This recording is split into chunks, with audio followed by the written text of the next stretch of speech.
When the whistle blew to kick off Euro 2024, all eyes were on the usual suspects. Portugal with their aging but still potent Cristiano Ronaldo, France with the electrifying Kylian Mbappé, even England, forever hopeful, had their share of pre-tournament hype. But as the group stages unfolded and we moved into the knockout rounds, a different story began to emerge. A story with a distinctly Spanish flavour. Remember when everyone thought Spain's football glory days were over? Well, hold on to your sombreros, because La Roja just crashed the Euro 2024 party like your fun uncle after a few too many sangrias. Gone were the days of Spain's death by 1,000 passes style that could put an insomniac to sleep. Nope, this new Spain team burst onto the scene like a bull in a china shop. Playing football so exciting it could wake the dead. Talk about a Spanish Inquisition. Nobody expected that. At the heart of this Spanish Renaissance is a guy named Luis de la Fuente. When he was named head coach, most people went, Luis de la who now? But boy, did he prove the doubters wrong. Under de la Fuente's magic wand, Spain transformed faster than Cinderella at midnight. They went from being the team everyone forgot about to the one nobody can stop talking about. It's like de la Fuente found the football equivalent of Red Bull and gave the entire team wings. Take their match against Georgia in the round of 16. Spain conceded an early goal and everyone thought, here we go again. Spain turned the game around and won 4-1. It was like watching a matador gracefully dodge a bull, then decide to ride it instead. While some of the old guard are still kicking around, looking at you, Rodri and Morata, it's the youngsters who are really setting Euro 2024 on fire. And no, I don't mean they're actually committing arson, though their play is certainly incendiary. Leading the charge are Nico Williams and Lamine Yamal. Williams, at 21, is tearing up the wing like a kid who's had too much candy. And Yamal, at 16, he's become the youngest player to appear, assist and score in the Euros. But wait, there's more. We've got Pedri pulling strings in midfield like a puppet master till his injury against Germany. It's like Spain found the fountain of youth, dipped their entire team in it and said, vamos. Spain's journey through Euro 2024 has been smoother than a well-oiled flamenco dancer.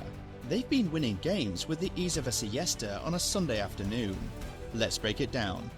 Group stage versus Croatia won 3-0. Croatia left wondering if they accidentally sent their B team. Versus Italy won 1-0. Italy's defence finally met its match in Spain's offence. Versus Albania won 1-0. Albania probably wished they could have called in sick.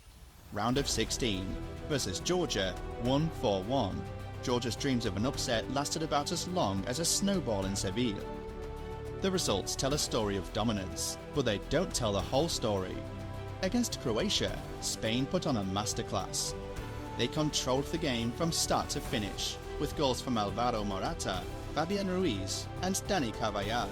Croatia, the 2018 World Cup finalists, were made to look ordinary.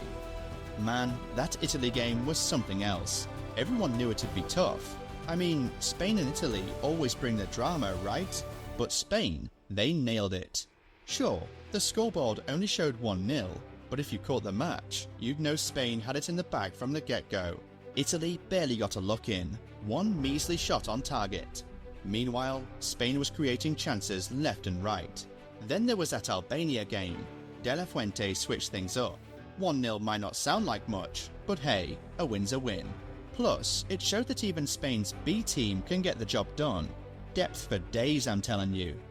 But Georgia, that's where things got interesting. Spain let in an early goal, and for a hot minute we all thought, uh-oh, upset alert. But nah, Spain wasn't having it. They pulled themselves together and bang, 4 goals without reply. Rodri, Fabian Ruiz, Nico Williams, Dani Olmo. They all got in on the action. Talk about bouncing back in style. Watching Spain in this tournament is like, you know when you're on holiday in Barcelona, just chilling on Las Ramblas, soaking up the sun? That's Spain right now. They're making it look easy, like they're on a nice, relaxing stroll. But trust me, they're leaving a trail of disappointed opponents in their wake.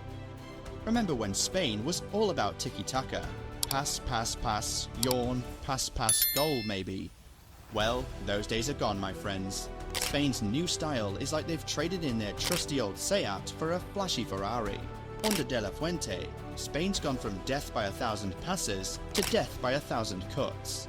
They're playing faster, more direct football that's about as subtle as a bull in a china shop, but twice as effective. They're not afraid to shoot from distance now either. It's like they've discovered that the goal is actually allowed to be scored from outside the box. Who knew? And don't even get me started on their set pieces. They used to treat corners like they were allergic to the box. Now, they're sending balls in there like they're trying to win a game of pinball. Defensively, they've learned that sometimes it's okay to sit back a bit. It's like they've discovered the joys of a good siesta in the middle of a match. Then the game against Germany. What a game of chess it was. It was one of the best quarterfinals you will ever see, drama-wise. Both teams left everything out there, and it was clear to see.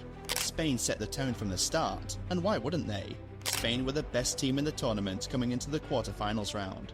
But all that momentum threatened to come to an end when their young hotshot Pedri went off injured within the first 10 minutes of the match, courtesy of Real Madrid's, or should we say now, ex-Real Madrid player Toni Kroos. That injury added spice to the game. On came Dani Olmo, and oh boy, what an introduction. Both teams traded blow for blow, but the moment of brilliance came from the 16-year-old star boy Lamine Yamal. Yamal received the ball on the right and with great vision played the ball into the feet of the substitute Olmo to calmly stroke the ball past Neuer. Spain were ahead and expectedly. The Germans, though, responded. They huffed and puffed in the second half, brought on Wirtz for more creativity, Füllkrug to add muscle into the attack, and even the legendary Thomas Müller. It all looked in vain, but the moment came in the dying embers of normal time. A hopeful ball into the box fell sweetly for Florian Wirtz, and the wunderkind smoked a shot past Unai Simon. Cue pandemonium. With extra time on the horizon, Spain now had most of their defensive players on the pitch as they started defending more rigorously, and Germans had all the attackers on the pitch. Again, in extra time, both teams traded blows, and it looked like penalties was going to decide the results between the two tiring sides. But fate had other ideas. Spain had other ideas. This monster mentality team had one more trick up their sleeves. A penny for a thought for Kroos. He injured Pedri, and Germans would have thought they had taken the main creativity out of that Spanish team. In came Olmo and scored the first goal, and then came another moment of genius from him.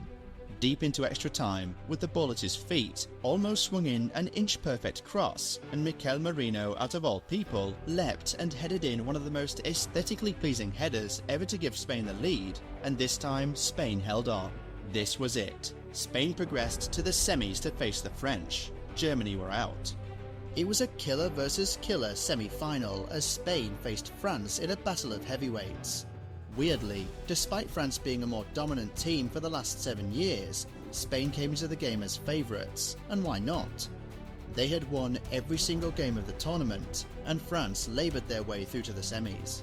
Football often has the tendency to go beyond the written script, and that is exactly what happened in the semis. France took the early lead in the game thanks to a pinpoint Mbappé cross for Kolo Muani to head in. Spain were scratching their heads because even in early exchanges they were the better team. Spain mounted a deserved comeback. Guess who scored the equaliser for Spain?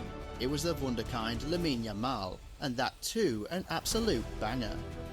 Receiving a loose ball 30 yards out, Yamal lined up a shot that curved into the top corner of Maignan goal. Spain were level. Now on top, Spain made it count when Olmo's shot took a deflection off Koundé and nestled into the net after France failed to clear the ball in the box. France huffed and puffed for the rest of the game to come up with an equaliser, but Spain didn't budge. The final whistle blew and Spain deservedly made it to the final of the Euros, where they await either Netherlands or England.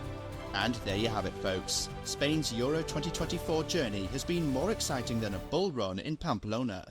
More surprising than finding out that your abuela's secret sangria recipe was just boxed wine all along.